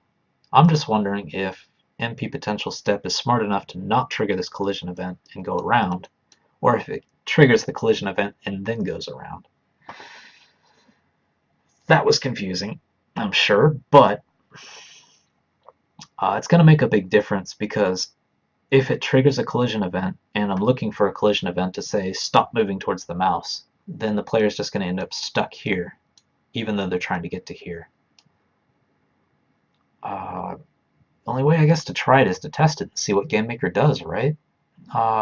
So, if the player collides with the border or an obstacle, turn the mouse movement off. Let's see what that does.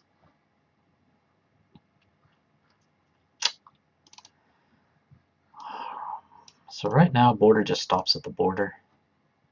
Yeah, it turns the H speed down to 0, which is fine.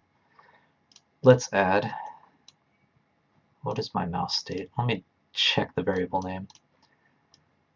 PL mouse move. Okay. So if they collide with the border, the edge of the screen, turn mouse move off. Same thing with these bumper obstacles. Turn it off. Let's see what happens. And again, I'm going to turn on invincibility and turn off enemy shooting so I don't get shot while I'm trying to test this stuff. Okay, you can see that I've turned on these things down here as well. So if I did my job right,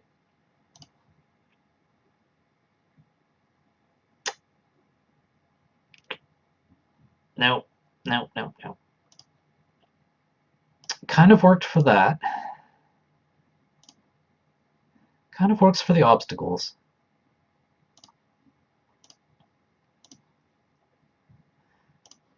Yeah, the obstacles are working fine.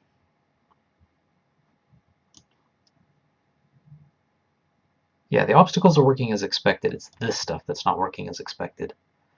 The player should be colliding with the border, but they're still trying to move towards that.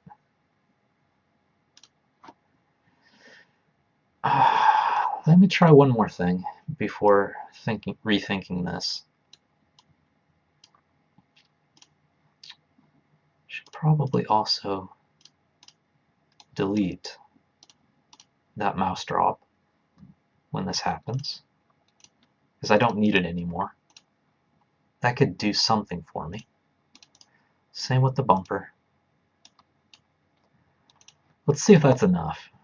I don't think it will be, because the problem is I don't think it's registering that collision with the border. Yeah, that's the problem. How to describe this? Let's go back. Okay. So Game Maker, I did figure out one thing from doing this. Game Maker does not trigger a collision using, shoot. Let's turn my invincibility on here. Okay, Game Maker does not trigger collisions when using that potential step thing. It tries to get around it. So what I think it's doing is it's saying, let's save this, I guess. Stuff too.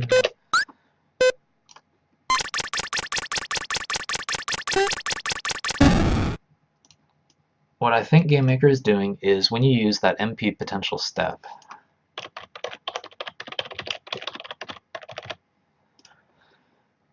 it's checking, alright, there's step 1, and this is what it's trying to do in step 2. What it's probably doing is saying, alright, this is my player speed. What happens if I try to move this character forward by this much? If it's going to collide with something, don't move that way, move somewhere else.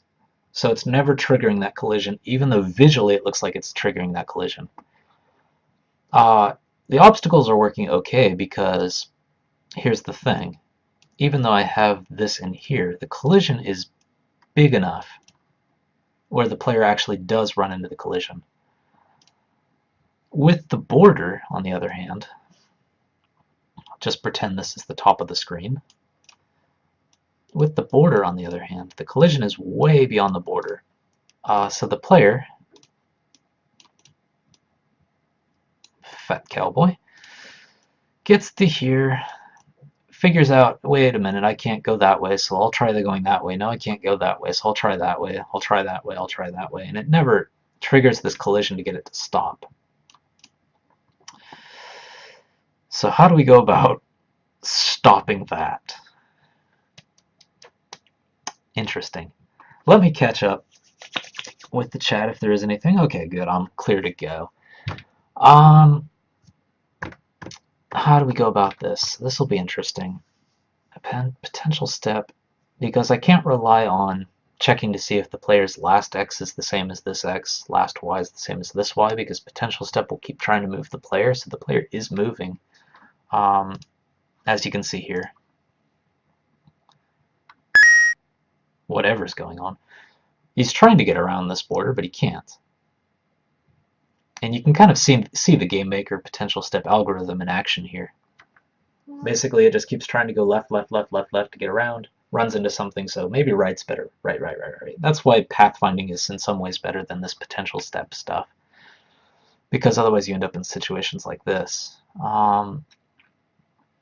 What can I do? I guess what I could do is, if the player coordinates are up here,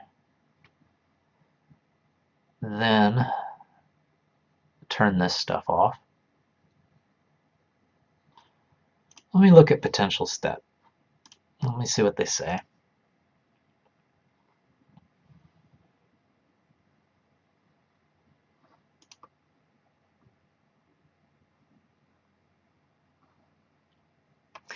Yeah, it returns a Boolean, but what's it returning? Is it just saying... What is it doing?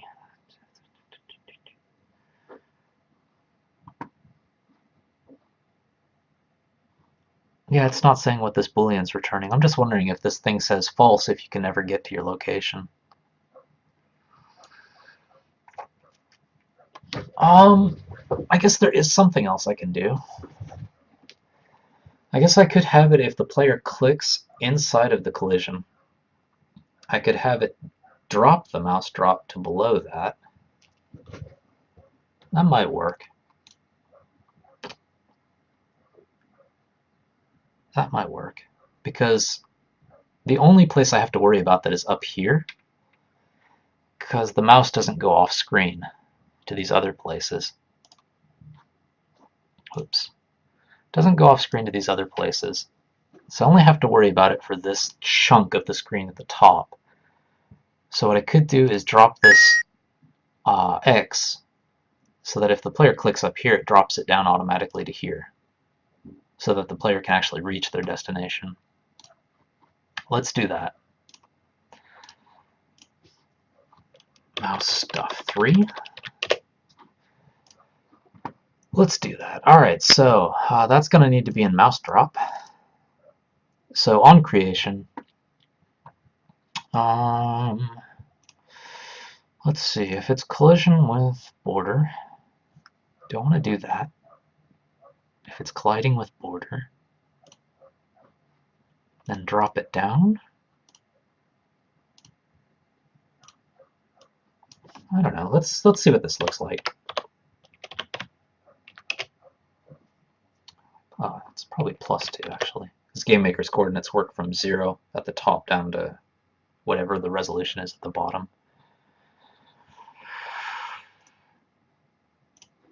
We'll see what this does. And let's see, we've got Torpid Sloth in here says, can you make the collision area bigger so you do not hit at the border? Yeah, that's possible. Could also do that. Expand that mouse drop collision so that the player reaches the edge before they get to the border. That's certainly a possibility. That's actually a good idea. If I can update collision on the fly, that might do it. If I can change collision inside of GameMaker, yeah, I can do that. That would definitely work. If I understand Torpid Sloth correctly. Thank you for jumping into the chat, by the way. Appreciate it. Let's say you've got the mouse drop here. If it's on the other side of this border, what I could do, this may not be Torpid Sloth's suggestion, but what I could do is start with a collision check here. Say it's still inside the border, so just keep expanding this out until I get to here, for example. That's one possibility. I'm just going to see what this one does first, because I may need to jump to that solution if this one doesn't work out for me.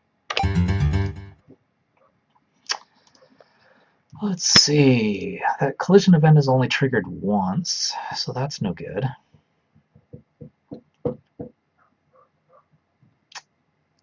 Let's see. I think there's a better way to do this. Since I always know how big that border is, could just prevent it from going to that side of the screen. Drop it down.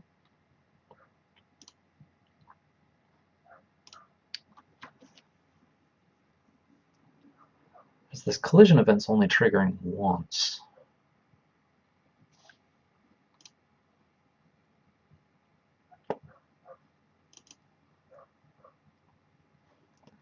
Let me check something. Let's see. PandaBits also asks, I wonder if there's a breakdown of MP potential step. Let's see what potential step returns, actually. Return value. What does that Boolean mean, first off? In case it is actually a helpful Boolean.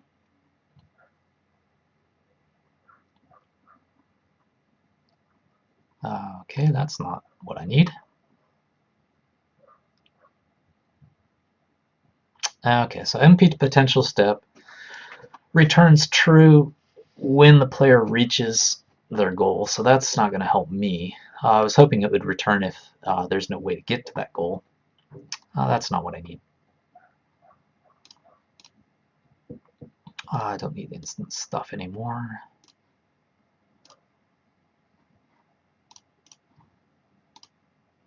Let's see, check if joint of collision. Check object overlap, game maker.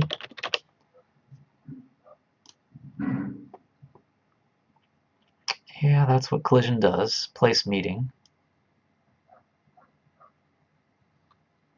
Okay, I think place meeting is what I want to be using.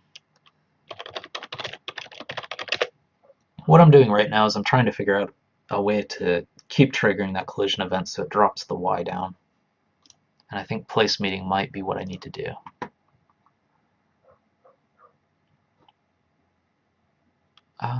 The odds tensor object to check for, okay. And it returns true if they're colliding. So I do that every step. So instead of here,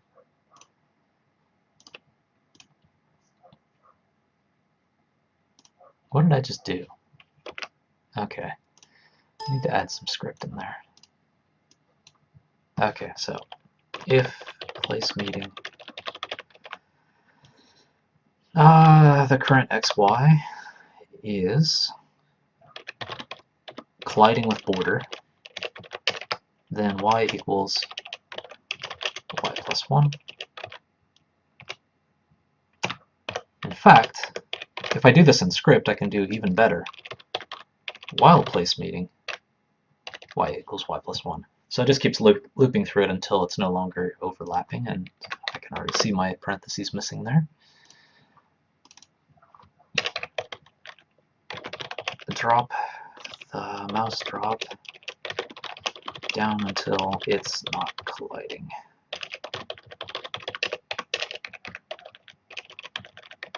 Border check, let's call this border check.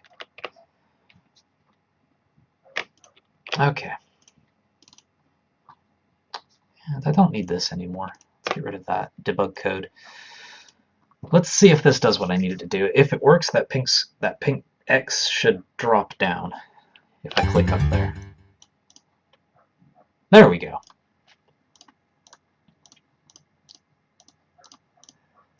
Okay, so I didn't have to do anything with collision stuff.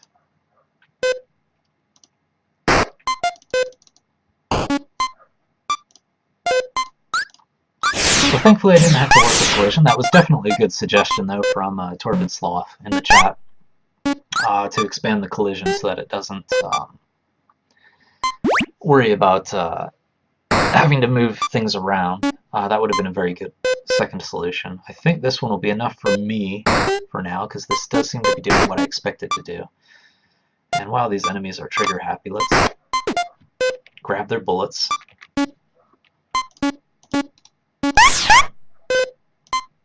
Okay, just so I can quiet the screen down a little bit. Okay. So, let's see, with those it's working alright. Kind of feels right. That feels right. And I can hold stuff down. Holding down might be a little weird up here. No? Because I'm using a while, it's working alright. Okay. The one thing that's kind of screwing it up is if I'm holding down up here, it reaches its destination, goes past it, and then starts coming back. So I'll have to worry about that as kind of a unique case. But that's a debug thing I think I can work on. Debug. Holding down right mouse button on border causes problems eventually. And that's a game design task. So let's add that to the list. I don't think that'll take too long to debug, but because it reaches it successfully once, but because the mouse is still being held down, it's still trying to, it's still true, so it's still trying to move towards something, and then it moves away, creates another one, things like that. It's something with the way MP potential step is working, so I'll need to get I'll need to find a workaround for that, but I'll think about that in the future. So let's see, let's go through my task list. All right, so did the mouse cursor, displayed icons at the mouse click site, got the mouse click moving. Let's see, should I try to bite off shooting?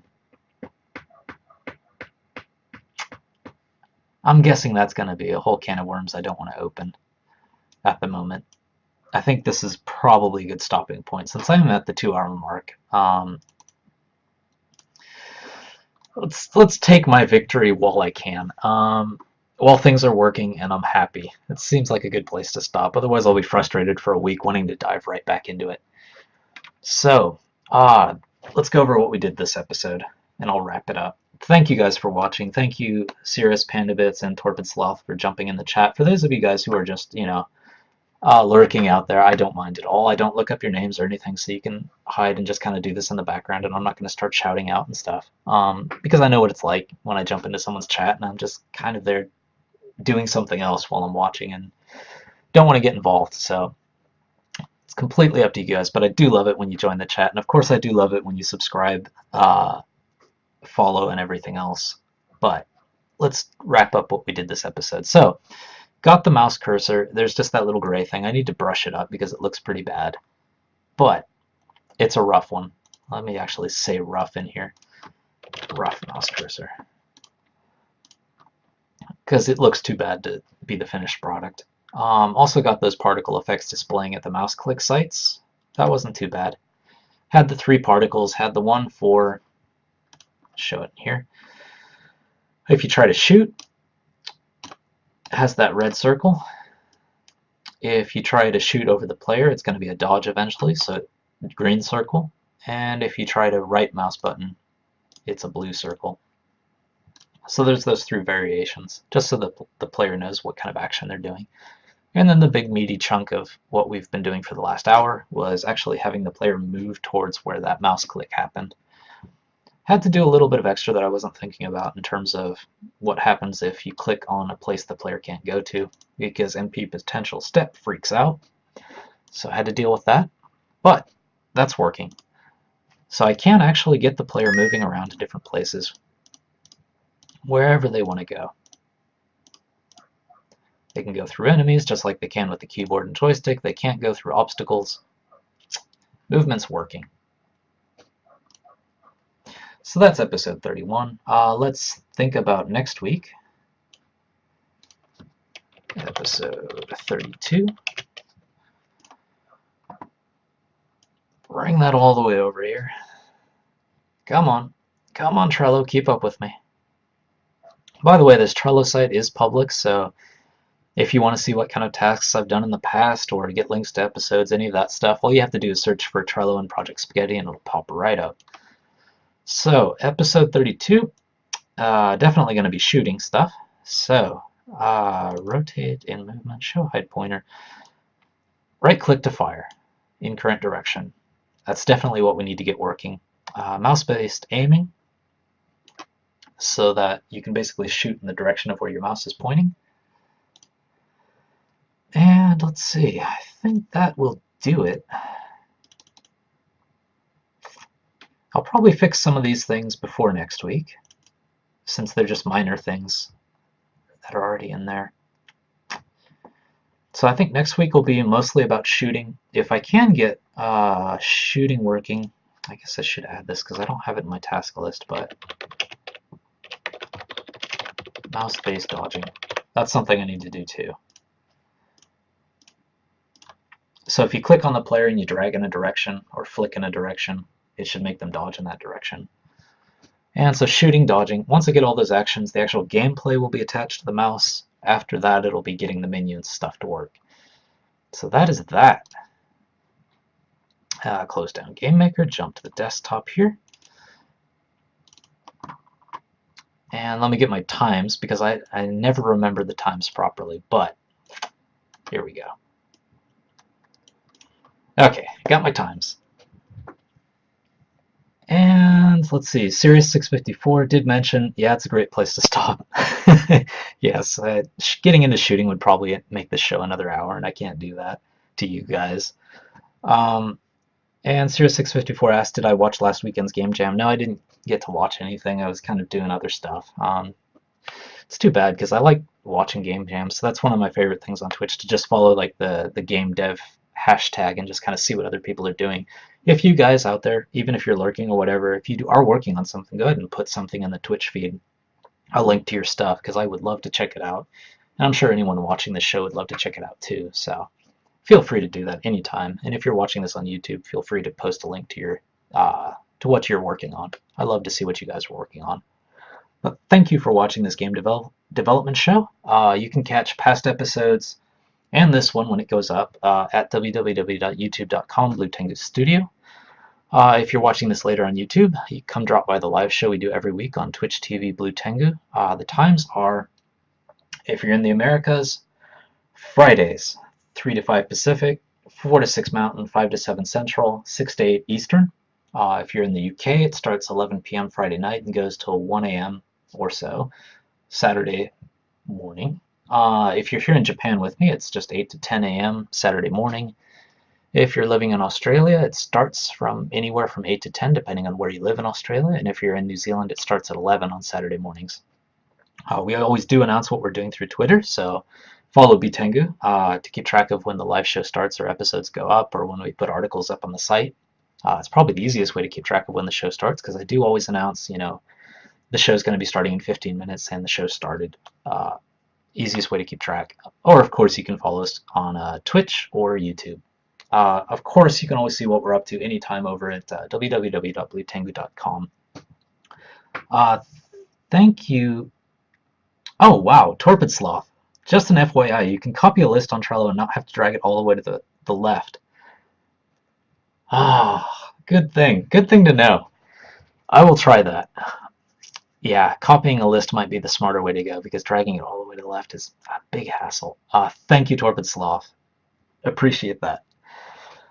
So, thank you, Torpid Sloth, for that suggestion, which will save me probably like minutes in the future when I get up to episode like 40-something or 50-something. And thank you guys out there. Thank you, PandaBits and Sirius654 for dropping by. And thank the rest of you guys for watching. I will see you next time.